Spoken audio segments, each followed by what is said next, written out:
নেত্র নিউজের আজকের পর্বে মুখোমুখি হচ্ছেন মায়ের ডাকের সংগঠক সানজিদা ইসলাম তুলি। সানজিদা ইসলাম তুলি, আপনাকে স্বাগত জানাচ্ছি নেত্র নিউজের সঙ্গে সময় দেওয়ার জন্য। ধন্যবাদ আপনাকে এবং নেত্র নিউজকে। বিগত বছরগুলোতে যখন আওয়ামী লীগ সরকার ক্ষমতায় ছিল তখন বিচার বহির্ভূত হত্যাকাণ্ড এবং বলপূর্বক অন্তর্ধানের শিকার যেসব মানুষ রয়েছে তাদেরকে নিয়ে কাজ করেছেন এবং মায়ের ডাকের প্রতি যেভাবে প্রতিষ্ঠা হয়েছিল সেটাও একদম খুবই ব্যক্তিগত শোকের জায়গা থেকে। তো আপনার কাছে জানতে চাই যে এই ব্যক্তিগত শোকের জায়গা থেকে বা কষ্টের জায়গা থেকে কিভাবে এমন একটি রাজনৈতিক আন্দোলন তৈরি করে এই ধরনের একটা সংগঠন আপনারা তৈরি করলেন? শুরুটা ব্যক্তিগত উদ্যোগেই, কারণ হচ্ছে যখন আমার ভাইকে তুলে নিয়ে যায় 2013 সালের 4th of December rapid action battalion 1, ওই সময়টা ছিল 2014 5ই জানুয়ারির ইলেকশন পূর্ববর্তী সময়। এবং সেই সময়টাতে আপনি দেখেন যে নির্বিচারে ভিন্ন দলের ভিন্ন মতের মানুষদেরকে তুলে নিয়ে যাওয়া হচ্ছিল একটা ভয়ের সংস্কৃতি ক্রিয়েট করার জন্য। এবং আমার ভাইয়ের কেসটা ওই সময়ের একটা কেস, এবং আমার ভাইকে যখন র্যাব তুলে নিয়ে যে অস্বীকার করে, এবং ওই সময়টা তো আমরা জানতাম না কিন্তু গুম বা এইরকম কোনো মেকানিজম আছে বা এটার সাথে আমরা পরিচিত ছিলাম না। তখন থেকে আস্তে আস্তে বুঝতে শুরু করলাম যে ডিনায়ালটা যে এই কেন শুরু হলো, তারা অস্বীকার যে করছে এবং আইন প্রয়োগকারী সংস্থা রাষ্ট্রীয় বাহিনী কর্তৃক মানে ইলিগাল ভাবে মানুষকে তুলে নিয়ে যাওয়ার পরে এবং অবৈধভাবে রাখা যায় কাস্টডিতে এবং এরকম ইলিগাল কাস্টডি গুলাতে, সিক্রেট ডিটেনশন সেল গুলাতে। তো সেই জিনিসটা বুঝতে আমাদের মনে হচ্ছিল যে মানে তখন থেকে বোঝা শুরু হলো যে গুমটা কি, এরকম বিচার বহির্ভূত হত্যাকাণ্ডেরও শিকার হয় বা আমরা এক্সট্রাজুডিশিয়াল কিলিং গুলো দেখেছিলাম, কিন্তু বলপূর্বক গুম যে সেটাও হয় মানে আমার দেশের কালচারে সেটা পরিচিত হচ্ছিলাম। এবং হওয়ার পরে যেটা হলো যে তখন আমার মা, আমার বড় বোনরা, আমাদের পরিবারের বাকি যারা প্রত্যেকটা জায়গায় যখন যায়, র্যাব থেকে শুরু করে হেডকোয়ার্টার ডিজিএফআই থেকে শুরু করে স্বরাষ্ট্র মন্ত্রণালয়, যত ইনস্টিটিউশন আছে বাংলাদেশে সবখানে আবেদন দেওয়ার পরেও যখন কোনো রেসপন্স পায় না, যখন কোনো ইনভেস্টিগেশন হয় না, কোনো উত্তর আসে না, তো তখন থেকেই তাদের মধ্যে যে এই যে ডিনায়ালটা, এই যে অস্বীকার করে যাচ্ছে সত্যটাকে। কারণ ভাইদেরকে যখন নিয়ে গিয়েছিল রাষ্ট্রীয় বাহিনী র্যাব কর্তৃক, তখন কিন্তু অনেক মানুষের সামনে থেকে নিয়ে গিয়েছিল। ওখানে একটা আন্ডার কনস্ট্রাকশন প্লট, ওখানে অনেকজন মানুষ কাজে ছিলেন, 20-25 জনের মতো। তো তাদের সামনে থেকে নিয়ে যাওয়া হয় সে র্যাবের ইউনিফর্ম পরা, র্যাবের ডাবল কাভার ভ্যানে। তো ওই সত্যগুলো তো আমাদের কাছে ছিল, আসলে সেই সত্যগুলো সহ সামনে কথা বলার মতো অবস্থা ছিল না। এবং ওই সময়টায় আমার মা প্রথম, হাজেরা খাতুন, উনি এখন 75 ইয়ার্স, তো তখন আমার মা বলে যে যেহেতু এত আবেদন দিয়েও কোনো কাজ হচ্ছে না এবং লিগ্যাল কোনো ইনভেস্টিগেশন বা স্টেপে আমরা যেতে পারছি না, যে জিডি করব বা এফআইআর করব, কোনো ইনভেস্টিগেশন আইনি প্রক্রিয়ায় যেতে পারছি না। তো সেই সময় আমার মা যখন দাঁড়ায় তার সন্তানের জন্য, এটা একেবারেই মানে আন্তরিকভাবে যেটা সেটা করেন তিনি, পারিবারিকভাবে তার সন্তানের জন্য। যে রাজনৈতিক পরিস্থিতি সেটা সবসময় হয় প্রতিহিংসামূলক, যে একটা দল যখন ক্ষমতায় থাকে তখন তার বিরোধী দলকে দমন করে, তাদের দলের নেতা কর্মীদেরকে এই ধরনের পরিস্থিতির ভেতর দিয়ে যেতে হয়। সেক্ষেত্রে এখন তো আসলে আওয়ামী লীগ ক্ষমতায় নাই, এখন বরং আপনার ভাই যে বলপূর্বক অন্তর্ধানের শিকার হয়েছিলেন সেই দলের একটা ভালো সম্ভাবনা আমরা দেখতে পাচ্ছি। সেক্ষেত্রে কি আমরা দেখবো যে আওয়ামী লীগের কোনো নেতাকর্মী যদি গুমের শিকার হন বা বলপূর্বক অন্তর্ধানের শিকার হন, সেক্ষেত্রে কি আপনারা তাদেরকে এই রক্ষা করবেন, তাদের জন্য কাজ করবেন? মায়ের ডাকের আপনি যেটা বললেন যে আমার মায়ের উদ্যোগের পরে যখন শুরু হয় মায়ের ডাকটা, তখন পুরা দেশ থেকে এরকম যারা ভিকটিম ফ্যামিলিগুলো আমরা সবাই কানেক্টেড হই, একটা বড় নেটওয়ার্ক ক্রিয়েট হয়। তখনও কিন্তু আমাদের যেই ফ্যামিলি নেটওয়ার্ক, এবং তার মধ্যে কিন্তু 4টা ফ্যামিলি আছে যাদের আওয়ামী লীগের তার সন্তান হচ্ছে আওয়ামী লীগ করতেন এবং অন্তর্কোণ ধরে তাকে গুম করা হয়েছে। তো আওয়ামী লীগের যে ভিকটিম তাদের নিয়ে যে আমরা দাঁড়াই, এটা আমরা দাঁড়ানো শুরু করেছি বিগত 11-12 বছর আগেই।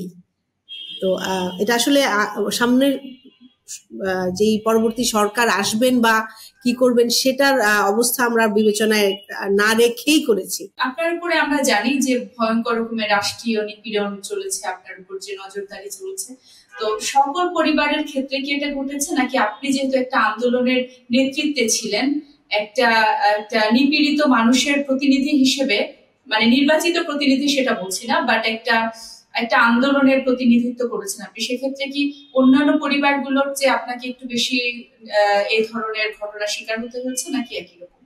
না, প্রত্যেকটা পরিবারকেই কোনো না কোনো ভাবে হ্যারেস করা হয়েছে, এবং এটার মাত্রাটা আসলে যেমন হয়তো আমার ক্ষেত্রে হ্যান্ডেল করা বা আমাকে ফেস করাটা হয়তো আমার দুই পায়ে অতটুকু জোর ছিল যে না আমি অতটুকু সাহস নিয়ে দাঁড়াতে পেরেছিলাম। কিছু কিছু পরিবারের ক্ষেত্রে হয়তো এই হ্যারাসমেন্টটা এমন পর্যায়ে চলে গিয়েছিল যে আপনি জানেন যে যে স্ত্রীরা ভাবিদেরকে, যে আমরা তাদেরকে হাফ উইডো বলি, তাদেরকে যখন রাত 8টার সময় থানায় ডেকে নিয়ে যেত 12টা পর্যন্ত বসিয়ে রাখতে এবং সাদা কাগজে সাইন নেওয়ার জন্য, এটা আবার অন্যরকম একটা ভয়ঙ্কর একটা ব্যাপার। একটা মেয়েকে এই এই বয়সের, এবং আপনারা জানেন যে তারা খুব কম বয়সে তাদের স্বামীদেরকে এরকম হারিয়েছে, গুম হয়ে গেছে, এবং তারা কিন্তু এখন ওই বিগত এত বড় ছোট এক যুগ আমরা একসাথে, এবং এল্ডারলি প্যারেন্টস যারা, তারপরে তাদেরকেও বাড়িতে, এবং একটা বাহিনী না, বিভিন্ন বিভিন্ন মেকানিজমে বিভিন্ন বাহিনী দ্বারা ডিফারেন্ট ডিফারেন্ট ওয়েতে হ্যারেস করা হতো। এটা আপনার সামাজিকভাবে এটা এটা হ্যারেস করা হতো, তাদের বাড়িতে যে সম্পত্তি ক্রোক করার নামে, তাদের থেকে সাদা কাগজে সাইন নেওয়ার নামে, তাদের বাড়িতে কোনো ছেলে মানুষ থাকলে তাকে ধরে নিয়ে যাওয়ার নামে। এটা যে আমার উপরে হয়েছে শুধুমাত্র তা না, হয়তো আমার উপরে হয়েছে সেটা সামনে এসেছে এবং এটার জন্য সব মানুষ দাঁড়িয়েছে, কিন্তু আমরা যখন প্রত্যেকটা পরিবার, বাংলাদেশের যে আমাদের যে ভিক্টিম ফ্যামিলি গুলা, এটা আমরা অনেক ওয়েল কানেক্টেড, তো যেখানেই যার যেটা যেটা যখন হচ্ছে সঙ্গে সঙ্গে যখন আমাদের কাছে খবর আসে আমরা বুঝতে পারি, আমরা কানেক্ট করতে পারি যে প্রত্যেকটা পরিবারের উপরে এবং একভাবে না একাধিক ভাবে এই হ্যারাসমেন্ট গুলো করা হয়েছে। তো এই যে আপনি বলছিলেন সাদা কাগজে স্বাক্ষর করার ব্যাপারে, এটা আসলে কি, মানে এটা নিয়ে কি হতো বা কি করতো? বিভিন্ন বাহিনী কর্তৃক যখন হয় তখন যেটা হলো যে সত্যগুলো সামনে আসা শুরু, কারণ প্রত্যেকটা কেসের আই উইটনেস ছিল, কাউকে নিয়ে যাওয়ার সময় মানুষ সামনে ছিল, কাউকে নিয়ে যাওয়ার পরে তারা কল পেয়েছে বা বুঝতে পারলো, বাসা থেকে তুলে নিয়ে যাওয়া হয়েছে।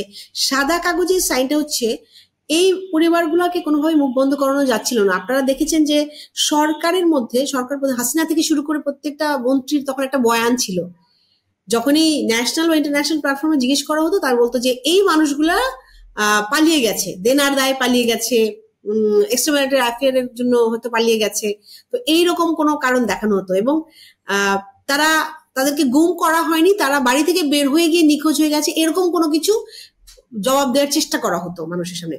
তো সেইটাকে দাঁড় করানোর জন্য যখন পরিবারগুলোকে ডেকে নিয়ে যেত থানায়, নিয়ে এখানে একটা সাজানো হয়তো অনেক স্টেটমেন্ট দিত যে বাড়ি থেকে বের হয়ে গেছে, বা সাদা কাগজের সই নেওয়া হতো যে এই পরিবারই তো স্বীকার করেছে যে সেই মানুষগুলা আসলে নিজেরা লুকিয়ে আছে। এই জিনিসটা এস্টাবলিশমেন্টে আনার জন্য আসলে মনে হয়তো যে এটা তারা প্রয়োগ করতো। অনেকে মানবাধিকারের প্রসঙ্গ আসলেই বা বিচারের প্রসঙ্গ আসলেই বলেন বা টেনে আনেন পশ্চিমা সংস্কৃতির ধারক বাহক, এই ধরনের কথা বলেন, বা বলেন বাংলাদেশে আসলে মানবাধিকারের যে ধারণা বা বিচারের যে ধারণা, যে মানবাধিকার লঙ্ঘন না করে একটা বিচারের প্রক্রিয়া শেষ করতে হবে, এই ধরনের কথা আসলে বলে এগুলো খুব পশ্চিমা সংস্কৃতির কথাবার্তা। আপনি কি বলবেন, আপনার কি মনে হয় কখনো যে আসলে পশ্চিমা সংস্কৃতি থেকে ধার করে নিয়ে এসে আমরা একটা বিচার ব্যবস্থাকে সংস্কারের কথা বলছি বা পরিবর্তনের কথা বলছি, বা একজন অপরাধীর শাস্তি চাওয়া হচ্ছে? না, আমার ক্ষেত্রে আমার মনে হয় যে সবকিছুর পরে যেটা মনে হচ্ছে এখনকার পরিস্থিতিতে, যে সবসময় আমাদের ভিকটিমদের পক্ষ থেকে একটা চাওয়া ছিল যেটা ইন্টারন্যাশনাল স্ট্যান্ডার্ডে হোক, এটা ইনভেস্টিগেশন বলেন, বিচার বলেন, এর পরবর্তী যত প্রক্রিয়া ট্রায়াল প্রসেস বলেন, যেটাই চলুক না কেন, এটা ইন্টারন্যাশনাল স্ট্যান্ডার্ডে হোক। সেইটা এনশিওর করার জন্যই হয়তো সব মেকানিজমে এখন কাজ করা হচ্ছে, বাট আমরা কিন্তু এখনো শিওর না যে আসলে আমরা সেই স্ট্যান্ডার্ড মেনটেন করে পারছি কিনা কাজ করতে, সেটা রিফ্লেকশন কিন্তু এখনো আমাদের কাছে ক্লিয়ার না। কিন্তু ইন্টারন্যাশনাল স্ট্যান্ডার্ড কি পশ্চিমা সংস্কৃতি দুটোর মধ্যে কি আসলে পার্থক্য নাই? মানে কেন বলা হয় এটা, আপনি কি মনে করেন? এখানে বিচারের জায়গায় যেমন দেখা যায় যে শাস্তির প্রথাটা যদি ধরেন যে কেমন আমাদের দেশের মধ্যে, যেমন আমাদের বয়ান থাকে একটা মানুষের মধ্যে, যেমন যখনই নির্যাতন নিপীড়নের মাত্রাটা একটু বেড়ে যায়, আমরা জুলাই দেখেছি আমাদের সামনেই গুলি করে মারা হয়েছে, তো আন্দোলনের একটা স্লোগানই থাকে যে এটার আমরা খুনি হাসিনার ফাঁসি চাই, এরকম একটা বয়ান চলেই আসে। হ্যাঁ, তো সেইখানে আসলে বিচারিক প্রক্রিয়ায় যেটা আসবে বিচারে, সেটাই হবে তার বিচার, কিন্তু যখন আমাদের আপামর মানে জনগণ বা আমাদের সংস্কৃতির মধ্যে কিন্তু এটা আছে যে যখনই বিচার চাওয়া হয় তখন এমন ভাবেই চাওয়া হয় যে সর্বোচ্চ শাস্তিটা দেওয়া হোক তাকে। কারণ এই যে অপরাধগুলো, এই যে মানবাধিকার লঙ্ঘনগুলো, এইগুলা আসলে বিগত 15 বছরে তো আমরা দেখেছি মানুষকে টর্চার, হত্যা, গুম, খুনের পরে আবার জুলাই দেখেছি আমরা যে নির্বিচারে ছাত্র জনতা, মজদুর ভাইদেরকে কেমন ভাবে নির্বিচারে গুলি করে হত্যা করছে। তো সেই জায়গা থেকে, ওই মানসিক পরিস্থিতি অবস্থাটা থেকে আসলে আমার দেশ এখনো তো বের হয়ে আসতে পারেনি। এটা যে ম্যাসিভ ট্রমা, হোল বাংলাদেশে এতগুলা জেনারেশন আমাদের কিন্তু বয়ে বেড়াতে হবে। তো ওইখান থেকে এই বয়ানটা থাকে। তো কিন্তু আমরা চাই আসলে যারা অ্যাটলিস্ট আমরা চাই যারা মানবাধিকার নিয়ে কথা বলি বা বলতে চাই বা এই বয়ানটা জারি রাখতে চাই যে সুষ্ঠু একটা বিচার হোক এবং এমন কোনো মানে অসঙ্গতি আমরা দেখতে চাই না যেখানে পরবর্তীতে এই বিচার নিয়ে কেউ কোনো কথা বলতে পারে। আমরা নানান সময়ে এই ধরনের কথা শুনেছি যে র্যাব ও ডিজিএফআই কে যেন বিলুপ্ত করা হয়, বিলুপ্ত ঘোষণা করা হয়। আপনার এই বিষয়ে মন্তব্য কি? প্রথম থেকেই আমাদের যখন থেকে প্রমাণিত হচ্ছিল যে আমাদের ভাইদেরকে গুম করা হয়েছে, র্যাবের বাহিনী করছে এবং আমরা দেখেছিও নির্বিচারে এক্সট্রাজুডিশিয়াল কিলিং এর সাথে ইনভলভ। তো র্যাবকে ব্যান করার জন্য আমাদের এইটা ছিলই আমাদের প্রপোজালের মধ্যে, আমাদের যত চাওয়াগুলা ছিল, ডিমান্ডগুলা ছিল তার মধ্যে। আর এই মেকানিজম গুলাতে আসলে যেই বাহিনীগুলা ছিল, ডিজিএফআই বলেন, র্যাব বলেন, আদৌ কি তাদের দরকার আছে কিনা আমাদের দেশের ক্ষেত্রে প্রশাসনিক কাজে চালানোর ক্ষেত্রে। কারণ এই যাবৎকালে 15 বছরে আমরা তাদেরকে আসলে কোনো কনস্ট্রাকটিভ কাজ করতে দেখিনি। তাদেরকে বরং দেখেছি যে রাষ্ট্রের নিপীড়ক হয়ে তারা হচ্ছে রাজনৈতিক উদ্দেশ্য হাসিলের ক্ষেত্রে ইউজ করা হয়েছে তাদেরকে, এবং সাধারণ মানুষের ক্ষেত্রে তারা এরকম চরম মানবাধিকার লঙ্ঘনগুলো তাদের দ্বারা করানো হয়েছে, যেখানে আসলে রাষ্ট্রের সার্বভৌমিক কাজে তাদেরকে এনগেজ করার কথা ছিল সেই কাজটা আসলে আমরা করতে দেখিনি তাদেরকে। তো আমাদের পক্ষ থেকে আসলে মনে হয় ডিজিএফআই, র্যাব দুইটার কোনোটারই আসলে দরকার নেই বাংলাদেশে। অনেকে আমরা দেখেছি যে জুলাই আন্দোলনের পরে যখন বেশ কিছু ব্যক্তি বন্দিশালাগুলো থেকে, গোপন বন্দিশালাগুলো থেকে বের হয়ে আসলেন এবং অনেকে মিডিয়ার সঙ্গে কথা বলেছেন, আমাদের সঙ্গে কথা বলেছেন, কিন্তু এক ধরনের প্রতিক্রিয়া আমরা দেখেছি যে এগুলো কিছু ছিল না। যেমন একজন বন্দীকে আমরা দেখেছিলাম যে তার যে গামছা সেটা অনেক নতুন মনে হচ্ছিল। তো তখন সবাই এক ধরনের একটা গোষ্ঠীর মানুষ বলা শুরু করলো যে এগুলো আসলে বানোয়াট, মিথ্যা, সাজানো নাটক। তো একজন সংগঠক হিসেবে এবং মায়ের ডাকের মতো একটা সংগঠনের সংগঠক হিসেবে আপনি যখন এই ধরনের বয়ান দেখেন, এই ধরনের সমালোচনা দেখেন, তখন আপনার আসলে কি মনে হয়? আমার যেটা মনে হয়, কারণ আমি তো এখনো দেখছি সিক্রেট ডিটেনশন সেলগুলো ওপেন হওয়ার পরে যারা বের হয়ে আসলেন, যে আমরা যখন 5, 6, 7 তারিখে ডিজিএফআই অফিস ঘেরাও করি ওই সময়টাতে এনারা বের হন। তো তাদের আসার পরের যে বয়ানটা, এবং বিগত 15 বছরে আমি দেখেছি যে একটা টাইপের বয়ান থাকে যে এরকম কিছু হচ্ছে না, গুম বলে তো আসলে কিছু নাই, বা সিক্রেট ডিটেনশন সেল বলে আসলে কিছু নাই। এবং এটা আমার মনে হয় একটা পার্টিকুলার গোষ্ঠী দ্বারাই এটা পরিচালনা করা হয়।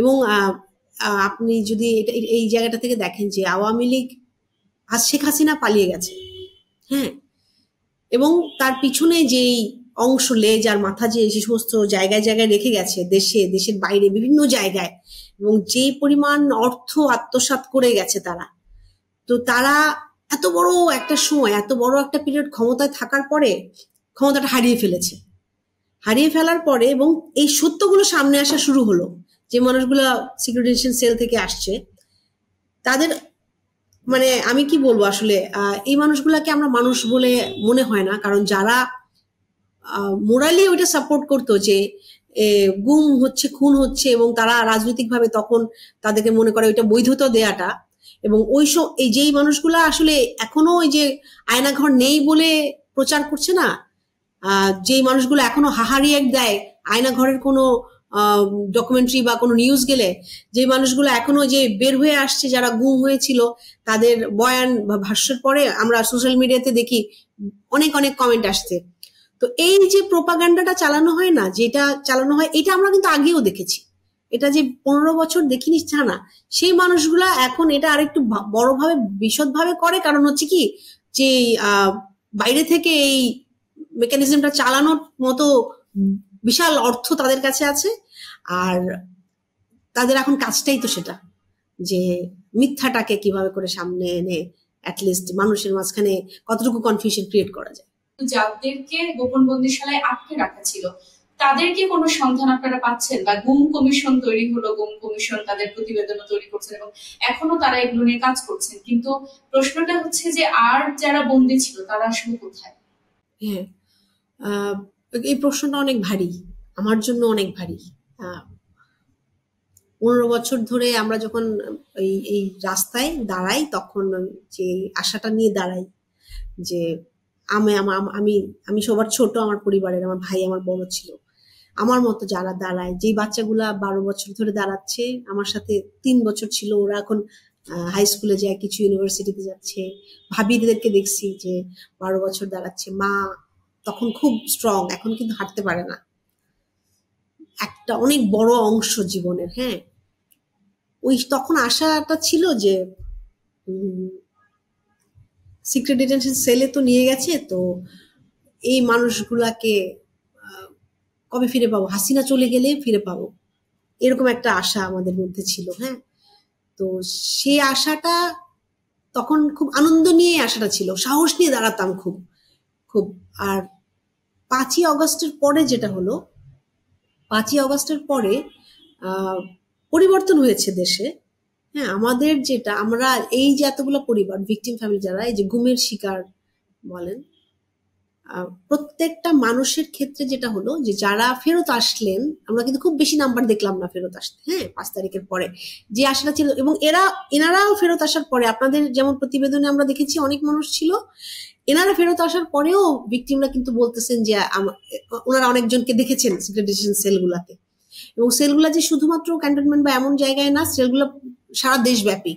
এখানে যেখানেই র্যাবের অফিস ছিল, যেখানেই পুলিশের অফিস ছিল, যেখানেই অন্য কোনো বাহিনী ছিল, সবখানে তাদের মেকানিজম এটা কাজ করেছে। এখন যেই মানুষগুলো এখনো মিসিং, যারা গুম হয়ে যাওয়ার পরে 1 যুগ হয়ে গেছে, 5-6 বছর 6 বছর হয়ে গেছে, এখনো আসেনি, সেই মানুষগুলা কোথায়? যে প্রশ্নটা না, এই প্রশ্নটা আসলে বললাম যে 5ই অগস্ট পর্যন্ত আশাটা নিয়ে দাঁড়াতাম, তখন মনে হতো যে জীবন যতক্ষণ আছে ততক্ষণ পর্যন্ত তো লড়ে যাব। 5ই অগস্টের পর থেকে এটা আমার জন্য, আমাদের জন্য না, অনেক বড় একটা বিশাল রকমের একটা ট্রমা।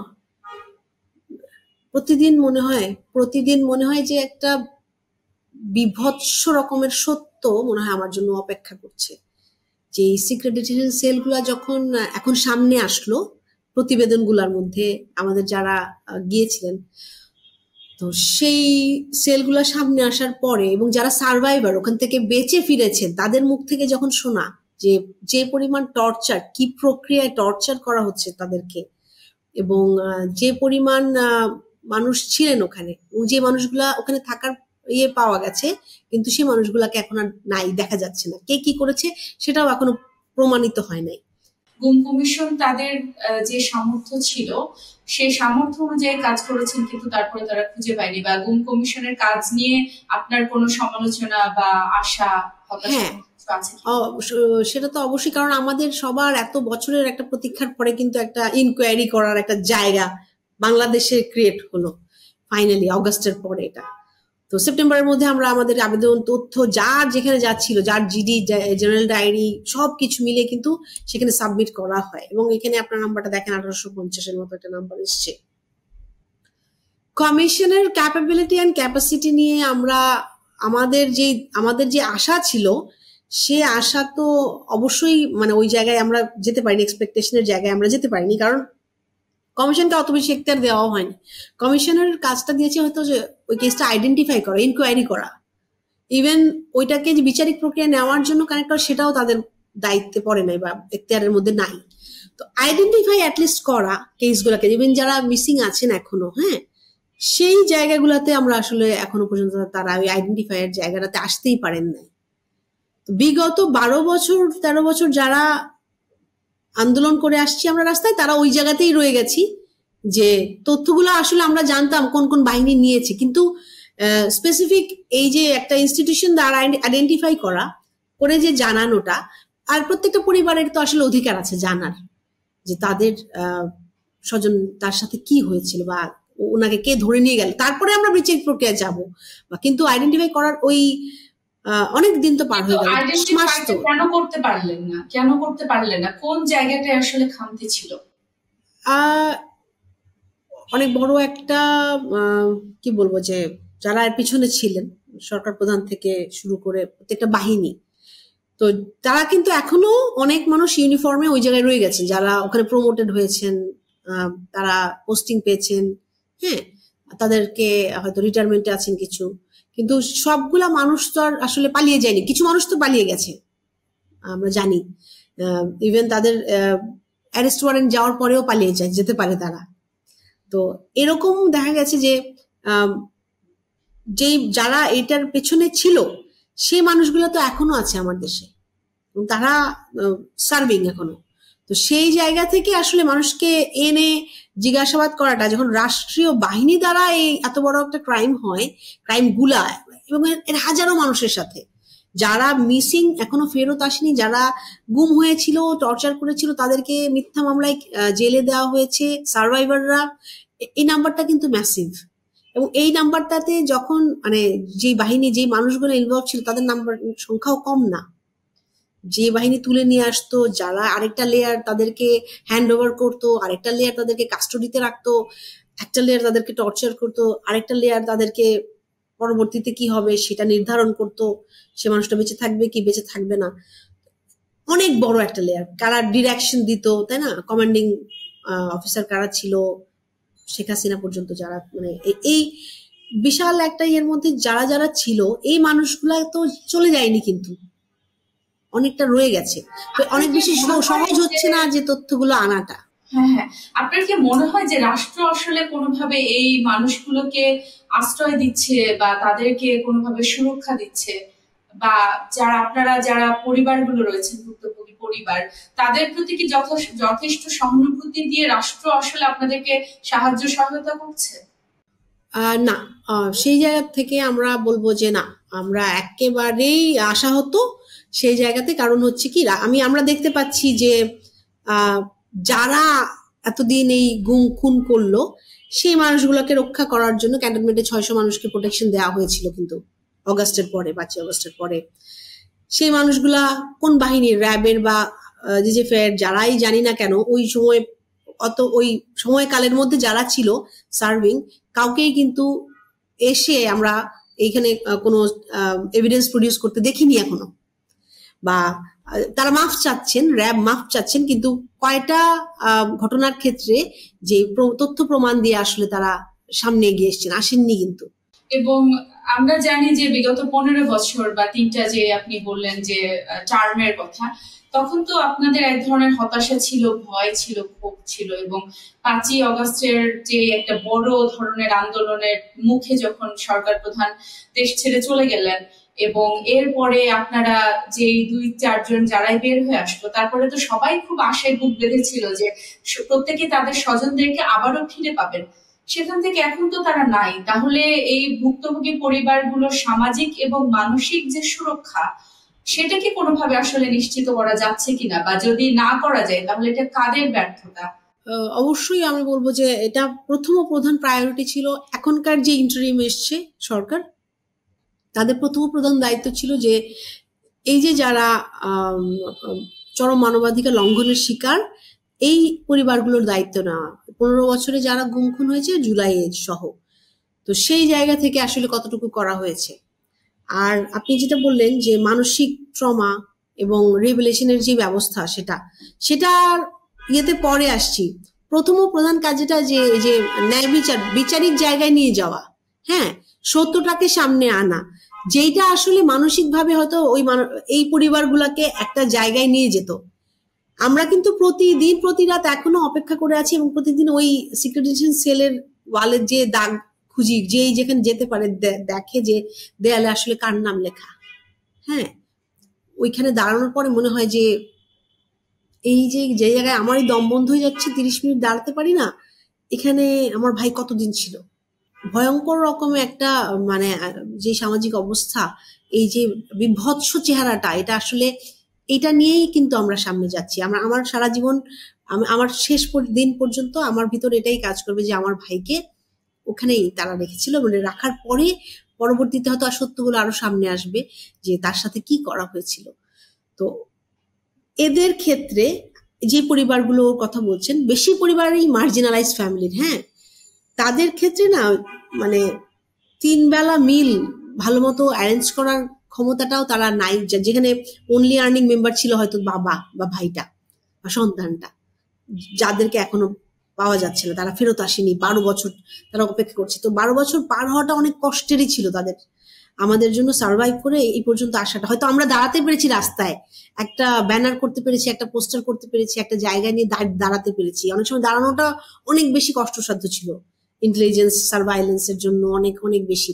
কিন্তু প্রত্যেকটা পরিবার যার হয়তো একবেলা খাওয়ার পরেও আরেক বেলা খাবার ঠিকমতো আছে কিনা ছিল না, সেও কিন্তু আমার পাশে এসে দাঁড়িয়েছিল, কারণ ভিতর থেকে ওই তাগাদাটা ছিল যে জানবো যে আমার ভাই বা ওনার স্বামী বা ওর বাবা বেঁচে আছে কিনা।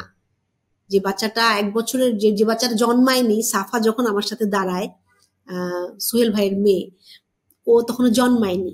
সাফা এসে জিজ্ঞেস করে, ফুপু, মানে সে 5ই আগস্টের পর থেকে তার বাবার বিছানা রেডি করে এসে তারপরে বাড়িতে আমাকে বলে যে বিছানা গুছাই রেখে এসেছি, যে এখন খুঁজে বের করলে হয়তো বাবাকে যদি নিয়ে যাই। এই বাচ্চাদেরকে আমরা আসলে কোনো উত্তর দিতে পারি নাই। রাষ্ট্র এর ক্ষতিপূরণ দিতে পারবে না কখনোই, যেটা এই পুরা জাতির উপরে যেই ট্রমা যাচ্ছে এবং গিয়েছে বিগত 15 বছরে, এটার ক্ষতিপূরণ হয় না। কিন্তু রাষ্ট্র যেটা মিনিমাম করতে পারে যে এই পরিবার যারা, তাদের সন্তানগুলোর শিক্ষা, তাদের বাঁচার জন্য যেমন তারা ব্যাংক রিলেটেড কাজগুলো করতে পারছে না, তার জন্য কোনো ব্যবস্থা, স্পেশাল কোনো ল এর ব্যবস্থা করা যেটাতে তারা এই কাজগুলো করতে পারবে, এবং প্রপার্টি রিলেটেড, ব্যাংক রিলেটেড কাজ। অর্থাৎ আপনি কি বোঝাতে চাচ্ছেন, মানে কি ধরনের? গুম হয়ে যাওয়া ব্যক্তির ক্ষেত্রে কিন্তু তার ব্যাংক অ্যাকাউন্টটা আর কোনো কাজ ফাংশনাল থাকে না, এবং সেখান থেকে তার পরিবার কোনো টাকা উঠাতেও পারে না, নিতেও পারছেন না, এবং পরবর্তীতে ওইটা ওইভাবেই পড়ে থাকছে। বাবার যদি অনেক টাকা থেকেও থাকে, তার সন্তান কিন্তু ওইখানে অর্ধারে অনাহারে থাকতেছে, কারণ তার ওইটা দিচ্ছেন না, লিগ্যাল প্রসেসে সেটা আটকে যাচ্ছে। তো সেটা এই এত পরিবারের সাথে কিন্তু হয়ে চলেছে এত বছর ধরে। প্রপার্টি রিলেটেড যেটা, যেমন ভাইয়ের ক্ষেত্রে ভাইয়ের যেই প্রপার্টি তিনি পাবেন, সেই প্রপার্টি তাকে তো দেয়া যাচ্ছে না, কারণ আমরা তো জানি না তিনি জীবিত নাকি তিনি জীবিত না।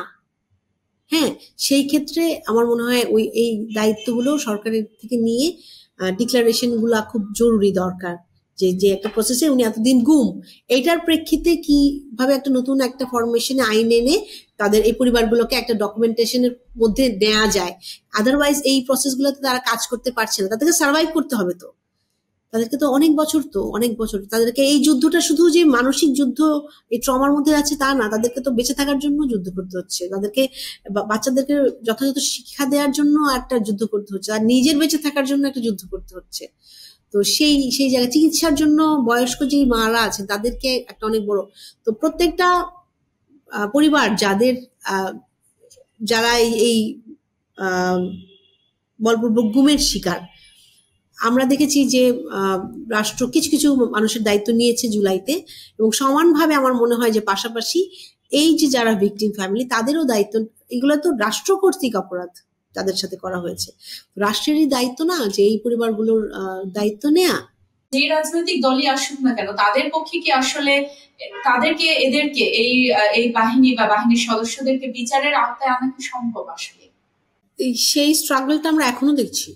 রাজনৈতিক দল ছাড়া যেটা ইন্টারিম গভর্নমেন্ট এখন আছে, তাদের পক্ষেও দেখছি যে তাদের পক্ষেও কষ্টসাধ্য হয়ে যাচ্ছে যে সেই মানুষগুলাকে সত্য সহ সামনে তুলে ধরে আনা, যেখানে এত হাজারো মানুষকে গুম করে হত্যা করা হলো, তারপরে জুলাইয়ে হত্যা করা হলো, এর মধ্যে তো ম্যাসিভ আকারে মানে এই হত্যাযজ্ঞটা চললো।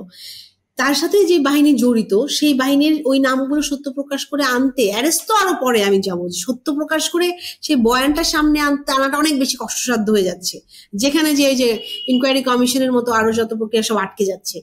তো রাজনৈতিক দলগুলোর ডেফিনেটলি আমার মনে হয় যে তাদের তো নিজেদের একটা এজেন্ডা থাকে, এবং সেই এজেন্ডার মধ্যে অনেক বড় একটা ইনফ্লুয়েন্সিয়াল ব্যাপার থাকে যে এই বাহিনীগুলাকে তারা কিভাবে হ্যান্ডেল করছে, রাইট?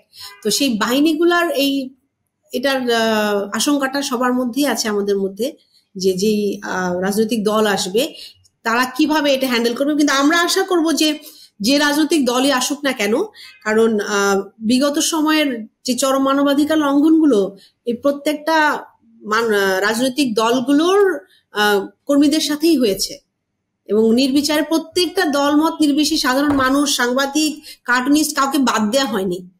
তো সেই জায়গা থেকে যদি বিবেচনা করে তাহলে হয়তো এটাকে তারা ওভারলুক করার কোনো জায়গা নেই। এই সত্যগুলো সামনে আনাটাই আমার মনে হয় সেইটা তাদের ক্ষেত্রেও জনগণের সমর্থনের জায়গায় আনার একটা প্রক্রিয়া, কারণ জনগণ কিন্তু এখন মানুষের দৃষ্টিভঙ্গি জুলাইয়ের পরে কিন্তু এটা অনেক বড় একটা পরিবর্তনের জায়গায় এসছে। তো সেই জায়গায় আমি যদি বিচার ব্যবস্থায় এমন কোনো পরিবর্তন না আনি, বা আমি যদি রিফ্লেকশনটা না আনি আমার সামনে, যে আমার পাবলিকের কাছে, যে আমি এই চরম মানবাধিকার লঙ্ঘন যেটা হয়েছে এবং যেই নিপীড়নের শিকার আমরা হয়েছি এক যুগেরও বেশি সময়, সেইটার কোনো বিচার না করি এবং সেটার যথাযথ দায়ভার যারা করেছিল, যাদের এগেইনস্টে অ্যালিগেশন গুলো, তাদেরকে আমরা বিচারের আওতায় না আনি, তাহলে আমার মনে হয় না আমরা মানে যেই রাষ্ট্র গঠন করতে যাচ্ছি বা যে সুষ্ঠু প্রক্রিয়ার এসিউরিটি দিচ্ছি সেটা করতে পারবো। আন্তর্জাতিক সম্প্রদায়গুলো বা সংস্থাগুলো যারা রয়েছে তারা কি এই ক্ষেত্রে কোনো সাহায্য সহায়তা করতে পারে বা করছে কিনা আদৌ? বিগত সময়গুলাতে আসলে আন্তর্জাতিক সংগঠনগুলাই এই বয়ানটা জারি রেখেছিল, কারণ তখন আমাদের দেশের মধ্যে কিন্তু আমাদের কোনো ইভেন সংবাদ মাধ্যমগুলাতেও কিন্তু প্রচারের জায়গা ছিল না বা কথা বলার কোনো জায়গা ছিল না আমাদের, আর এই ইন্টিমিডেশন, হ্যারাসমেন্ট তো ছিলই। তো সেই জায়গা থেকে আমরা যখন ইন্টারন্যাশনাল অর্গানাইজেশন গুলা আসলো এবং তারাই কিন্তু এই বয়ানটা আস্তে আস্তে বলা শুরু করলো, জারি করা শুরু করলো সরকারের কাছে এবং জবাব চাওয়া শুরু করলো। তো ওই একটা জায়গা থেকেই আমরা বিগত সময়ে আমার মনে হয় যে মানবাধিকার রক্ষার কথাটা বলে আসতে পেরেছি, এবং আশা করবো হয়তো সামনের সময়টাতেও সেটা সম্ভব হবে। আপনার কাছে আসলে এই যে অপরাধগুলো সংঘটিত হয়েছে বিগত দশকগুলোতে এবং বলপূর্বক অন্তর্ধান এবং বিচার বহির্ভূত হত্যাকাণ্ড, এই ঘটনাগুলোতে আসলে মিডিয়ার ভূমিকা কি ছিল, কিরকম দেখেছেন তাদেরকে? এবং এখন কি আপনি যদি দেখেন, আমরা নেত্র নিউজের সাথে যোগাযোগ করতাম লুকিয়ে, তখন নেত্র নিউজের যে ডকুমেন্টারিটা বের হয়ে এসেছিল প্রথম, এবং তার আগে ঘুম নেই, বাংলাদেশের মানুষ কোনো কিছু জানতোই না, মানে কথাই বলার কোনো জায়গা ছিল না। তো সেই রকম তখন এখন হয়তো আমি কথা বলতে পারছি, যে কেউ আসছেন, অনেক রিপোর্টার এখন কোন অনুষ্ঠান হলে থাকেন, কিন্তু 15 বছর যখন আমরা করেছি তখন হচ্ছে তাদেরকে ইন্টারন্যাশনাল কোনো মিডিয়া বা জার্নালিস্ট আসলে তাদের কিন্তু লুকিয়ে আমাদের সাথে দেখা করতে হয়েছে। এমনও হয়েছে পুলিশ বাড়ি ঘেরাও করে ফেলেছে, তাদেরকে মানে পালিয়ে যেতে হয়েছে, এরকমও হয়েছে।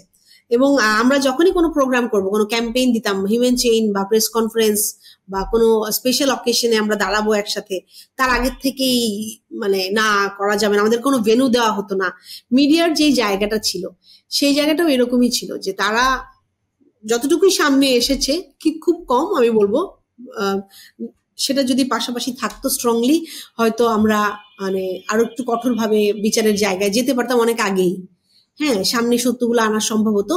তো মিডিয়ার ক্ষেত্রে আসলে যেই জায়গায় থাকার কথা বাংলাদেশের পরিপ্রেক্ষিতে, তারা কোনো কথা বলতে পারেনি তখন।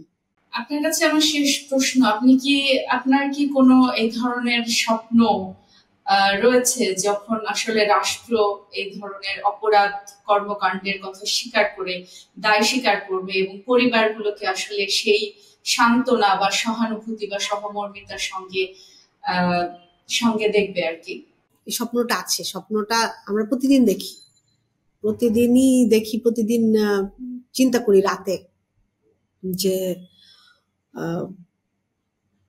আমরা যখন আসলে একসাথে হই না মায়ের ডাকে, তো যে পরিবারগুলা অনেকদিন তো একসাথে, তো আমরা যখন কষ্টটা ভিতর থেকে আসে, যখন আমরা কাঁদি না, সবাই দেখা যায় একই একই কান্নাটা আসলে একই রকম সবার, কারণ ব্যথাটা কষ্টটাও একই রকম।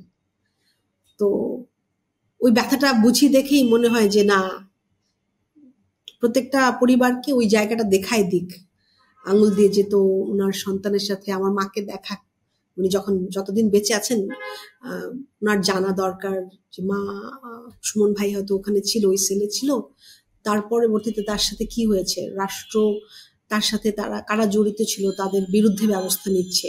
আমার মায়ের মতো যত মা আছেন, যত শত সন্তান আছে, এই যে যত পরিবার আছে, তাদেরকে হাত তুলে মোনাজাত করার জন্য আসলে বলে দিক ওনারা কি বলবে আল্লাহর কাছে, সন্তানের জন্য এই পারের কথা বলবে না, এরপরে পরকারের কথা বলবে, কি বলবে, কি বলে দোয়া করবে। ধন্যবাদ আপনাকে সঞ্জিদা ইসলাম তুলি আমাদেরকে সময় দেওয়ার জন্য। ধন্যবাদ আপনাকে, ধন্যবাদ নেত্র নিউজকে বিগত সময়েও আমাদের সাথে থাকার জন্য, এখনো থাকার জন্য। আশা করি সামনের সময়টাতেও থাকবে।